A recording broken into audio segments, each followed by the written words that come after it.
Welcome back to crack study. तो हम पढ़ रहे थे 12th का मैथ और उसका चैप्टर नंबर 5 सांद्रता और अपकलनीयता, और इसकी हमने 6 एक्सरसाइज कंप्लीट कर ली थी। तो आज की एक्सरसाइज होगी 5.7 और आज के इस लेक्चर में हम सीखेंगे एक नया टॉपिक, द्वितीय कोटि का अपकलन। तो लेक्चर को बिल्कुल भी स्किप मत कीजिएगा। आइए शुरू करते हैं एक्सरसाइज 5.7। आइए देखते हैं क्वेश्चन नंबर 1। देखिए, हमें द्वितीय कोटि का अपकलन सीखना है। एक कोटि का अपकलन हम सीख चुके हैं, dy पे dx निकालना। द्वितीय कोटि का अपकलन होता है d2y पे dx2। मतलब एक बार अपकलन से मन नहीं भरेगा, आपको दोबारा उसका अपकलन करना पड़ेगा। आइए समझाता हूँ कैसे। पहला क्वेश्चन हमारे पास है कि x² प्लस 3x प्लस 2 का द्वितीय कोटि का अपकलन याद करना है। ठीक है, तो देखो सारे ही अपकलन के क्वेश्चन में हम y के बराबर मान के करते हैं। तो एज यूजुअल हम इस क्वेश्चन को भी मान लेते हैं कि ये y बराबर दिया हुआ है। तो सबसे पहले तो हम लिखेंगे पहली कोटि का अपकलन करने के लिए differential with respect to x। तो पहली बार करोगे तो ये होगा dy पे dx। ठीक है, डायरेक्ट लगाओ, x की पावर 2 है, अवकलन हो जाएगा 2x प्लस 3 का होगा नहीं, x का 1 और इस 2 का हो गया 0, यानी dy पे dx आ गया 2x प्लस 3। ठीक है, अब द्वितीय कोटि का अपकलन का मतलब क्या होता है, पुनः। तो डिफरेंशियल अगेन, यानी कि यहाँ पे आप दोबारा से करेंगे, differentiate again with respect to x, दोबारा से अपकलन करेंगे। तो इस दूसरे कोटि के अपकलन को 2 पावर लगा करके इस तरीके से लिखते हैं, d2y अपॉन dx², इस तरीके से। तो बराबर 2 इंटू x का 1 और 3 का 0, तो ये आ गया आपके पास 2। तो d2y पे dx² आपका पहले क्वेश्चन के लिए प्राप्त हुआ 2। तो ये आपका आ गया द्वितीय कोटि का अपकलन क्वेश्चन नंबर 1 के लिए। देखो क्वेश्चन नंबर 2, इसे भी y बराबर मान लेते हैं। पहला हो जाएगा dy पे dx, आप जानते हैं क्या हो जाएगा 20 x की पावर 19। दोबारा से बात करें तो d2y पे dx², ये हो जाएगा 19 गुणा 20 और x की पावर एक और कम हो जाएगी 18, 19 दूनी 38, तो 380 x की पावर 18, ये आ गया आपका d2y पे dx²। तो ये आ गया जी d2y पे dx²। क्वेश्चन नंबर 3 की बात कर लेते हैं। तो ये इसके लिए dy पे dx की बात करें तो पहला ऐसे ही cos x का अपकलन जो कि होता है minus sine x plus cos x, ऐसे ही sin x का अपकलन 1। इसको अच्छे से लिख लूँ तो यहाँ लिखूंगा मैं माइनस के x sin x प्लस।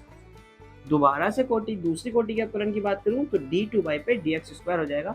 इसमें फिर से 2 पद गुणा में, पहला x ऐसे ही sin x का अपकलन cos x और प्लस sin x ऐसे ही इस वाले x का अपकलन 1। अब चूंकि ये ऑलरेडी बाहर माइनस में था, और प्लस cos x का अपकलन आप कहेंगे तो माइनस के sin x। ठीक है, अब इसे अच्छे से अगर मैं लिखूं तो इस माइनस के अंदर गुणा होते ये हो जाएगा माइनस के x cos x और माइनस sin x, और साथ ही साथ यहाँ से भी आएगा माइनस के sin x, और ये हमें प्राप्त हुआ d2y पे dx²। चाहो तो इसको एक साथ लिख दो माइनस के 2 sin x। ठीक है, तो ये आपका प्राप्त हो गया d2y पे dx² क्वेश्चन नंबर 3 के लिए। इसकी बात करें तो dy पे dx क्या होता है, log x का अपकलन, आपको जानते ही है x की पावर 1/x होता है log x का अपकलन। दोबारा से अपकलन करेंगे तो d2y पे dx²। अब ध्यान से देखना, 1/x का अपकलन में अंश बटे हर तो लग नहीं सकता, तो इसको मैं ऐसे लिख सकता हूँ 1/x, या कह लो x की पावर -1 है भाई, लिख सकते हैं x की पावर -1। अब इसमें पावर वाला फॉर्मूला लग सकता है कि पावर आगे आ जाएगी और पावर में से एक और कम हो जाएगा, तो ये हो चुका होगा -1 x की पावर -2, यानी मैं इसको लिख सकता हूँ माइनस के 1/x²। तो ये हमें d2y पे dx² प्राप्त हो जाएगा क्वेश्चन नंबर 4 के लिए। क्वेश्चन नंबर 5 की बात करें, 2 पद गुणा में है, तो dy पे dx, देखो कुछ अलग नहीं है, कुछ भारी क्वेश्चन नहीं है, कुछ भारी फॉर्मूला नहीं है, जो आप पढ़ते हुए आए हैं बस वही है। आपको दिख गए होंगे सारे हल्के हल्के से सवाल है। 2 पद गुणा में है, पहला ऐसे ही log x का अपकलन 1/x प्लस log x ऐसे ही, दूसरे का अपकलन 3x²। बस अवकलन 2 बार होगा, बाकी इसमें कुछ ऐसा नया नहीं है सीखने के लिए। मैं फिर से बोल रहा हूँ, सिर्फ और सिर्फ अवकलन 2 बार कर रहे हैं, बाकी और कुछ नहीं है। दोबारा से अपकलन कर रहे हैं, दोबारा से अपकलन उसका हो जाएगा जो बचेगा अपकलन के लिए, तो उसका दोबारा से हो जाएगा, तो 6x। अच्छा, इसको कर लेते हैं पहले। तो पहला ऐसे ही दूसरे का अपकलन और प्लस दूसरा ऐसे ही पहले का अपकलन इंटू 2x। ठीक है, इसको ऐसे कर लेते हैं, तो 2x प्लस गुणा करो जरा इसकी 3 इंटू x और प्लस 3 2 6x log x, ये आ गया आपका d2y पे dx²। ठीक है जी, इसका ये वाला करेंगे आप घर से, क्योंकि इसका नेक्स्ट वाला मैं करा देता हूँ। तो dy पे dx करो, इसमें भी लगा दो 2 पद गुणा में, पहला ऐसे ही दूसरे का अपकलन cos x का अपकलन sin 3x माइनस के, ठीक है, और इंटू 3 प्लस दूसरा ऐसे ही, यानी कि cos 3x ऐसे ही e की पावर 6x का e की पावर 6x गुणा में आ गया 6। इसके बाद दोबारा से अवकलन करना है तो d2y upon D x square कर दो जरा, इसका अवकलन 3 का तो होगा नहीं तो -3 बाहर। इसका अवकलन कर लेते हैं e की पावर x, ऐसे ही sin x का अवकलन cos 3x इंटू 3 और प्लस दूसरे का होगा नहीं sin 3x इंटू 6 e की पावर 6x, ये हो गया। प्लस इसमें 6 का नहीं होगा, पहला ऐसे ही यानी कि cos 3x ऐसे ही रखते हैं e की पावर 6x इंटू 6 और प्लस e की पावर 6x ऐसे ही, और ये हो चुका होगा sin 3x इंटू 3 को यहाँ लिख लेते हैं तो ये हो चुका होगा -3 e की पावर x। ठीक है, ये आ गया। अब इसको सॉल्व कर लेना अच्छे से तो d2y पे dx स्क्वायर आ जाएगा। tan इनवर्स x का देख लो, dy पे dx tan इनवर्स x का होता है 1/1 प्लस एक्स स्क्वायर। अब इसका दोबारा से कैसे करेंगे तो इसका दोबारा से लगा लेते हैं भाई d2y पे dx स्क्वायर। कैसे लगाओगे, इसको लिख लेते हैं 1 प्लस एक्स स्क्वायर की होल पावर -1 लिख सकते हैं। आप कहोगे हाँ जी लिख सकते हैं, बिल्कुल तो लिख लो यार, पावर आके आ जाएगी, पावर में से एक कम हो जाएगा मतलब 1 प्लस एक्स स्क्वायर की पावर -2 हो जाएगी। अब चूंकि ये x तो था नहीं, था 1 प्लस एक्स स्क्वायर, तो इसका दोबारा से हो जाएगा इंटू 2x, काम खत्म। तो answer is -2x upon 1 plus x square की होल पावर 2।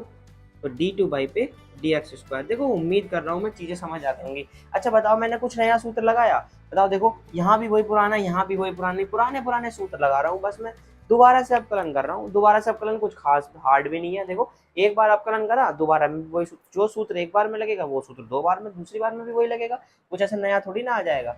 चलो देखो इसका देख लो, log x का क्या हो जाएगा भाई, log x का क्या होता है 1/log x, लेकिन ये log x तो था नहीं, इसका फिर से होगा 1/x, तो ये तो dy पे dx निकल के आ गया है ना। दोबारा से अवकलन चाहिए तो d2y पे dx स्क्वायर क्या आ जाएगा, ये आ जाएगा x log x है ना, x log x ही तो हो गया होगा। अब इसको ऊपर से लिख लेते हैं x log x की होल पावर -1, ऐसा करके लिख लेते हैं भाई। तो इसका अवकलन क्या आ जाएगा -1, मतलब पावर आगे आ जाएगी, और x log x की होल पावर हो जाएगी -2। ठीक है, और इनटू में इसका दोबारा से 1 पहला ऐसे दूसरे का अवकलन, तो -x ऐसे ही log x का अवकलन 1/x और प्लस log x ऐसे ही इसका अवकलन 1, तो यहाँ से आ जाएगा 1 प्लस log x, या कह लो -1 plus log x upon x log x का होल स्क्वायर, ये आ जाएगा d2y पे dx स्क्वायर। ठीक है, जगह की सोल्टेज है, बाकी ये सवाल खुद कर लोगे।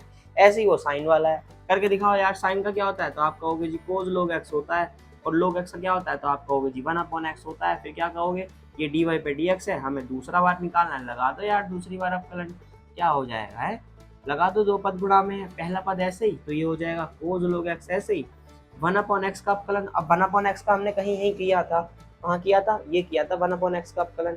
दोबारा से क्या आया था तो माइनस के 1/x स्क्वायर, लगा दो यार 1/x स्क्वायर माइनस के, तो इसको माइनस कर दो और प्लस 1/x कर दो, कोस का है तो फिर से माइनस हो जाएगा, तो माइनस के कोस का हो जाएगा साइन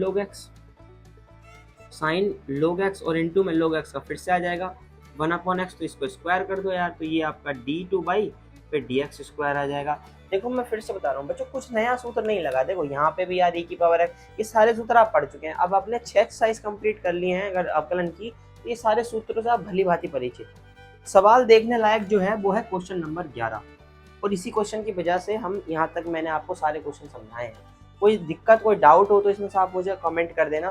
देखो बहुत आसानी है, मेरे को लगता है कि आप समझ जाएंगे, बहुत इजीली है। साइंस जो बेसिक कॉन्सेप्ट है अवकलन का सिर्फ और सिर्फ वो लगा है इसमें। मैं क्वेश्चन नंबर 9 को थोड़ी देर के लिए यहाँ से मिटान रहा हूँ, ताकि मैं ये जो क्वेश्चन है क्वेश्चन नंबर 11 ये अच्छे से आपको समझा पाऊँ। देखो y बराबर एक कंडीशन दे रखी है, d2y पे dx स्क्वायर से एक बात क्लियर है कि 2 बार अवकलन करना है इसका। ठीक है, एक बार जब मैं इसका अवकलन करूंगा डायरेक्ट तो dy पे dx क्या आ जाएगा 5, ऐसे ही cos x का अवकलन माइनस के sin x, तो माइनस के 5 sin x और -3 sin x का अवकलन cos x। और जब मैं इसी का दोबारा से अवकलन करूंगा d2y पे dx स्क्वायर तो ये हो जाएगा -5 sin x का अवकलन cos x और -3 sin x का अवकलन cos x का अवकलन माइनस sin x, और उस माइनस से हो जाएगा प्लस। तो ये d2y पे dx स्क्वायर आ गया। अब मुझे प्रूफ क्या करना था कि अगर मैं इसमें y जोड़ दूँ, ठीक है जोड़ो यार जरा भाई, d2y पे dx स्क्वायर और प्लस y, इसका मान क्या होगा, क्या मान होगा भाई इसका, d2y पे dx स्क्वायर क्या है -5 cos x और प्लस के 3 sin x, ये मान आया है। प्लस y का मान क्या था तो आप कहोगे 5 cos x और माइनस के 3 sin x, ये मान इसका था। तो आप देखोगे sin x से sin x गया, cos x से cos x गया, इन दी एंड क्या मिला 0, और यही आपको प्रूफ करके दिखाना था। तो ये आ गया आपका हैंस प्रूव्ड। देखो मैं फिर से बता रहा हूँ, क्वेश्चन कोई भी भारी नहीं है, क्वेश्चन सारे के सारे इजी हैं, पूरी एक्सरसाइज इजी है, ऐसा कोई क्वेश्चन नहीं है जो इस एक्सरसाइज का जो आप तुम नहीं कर सकते हो।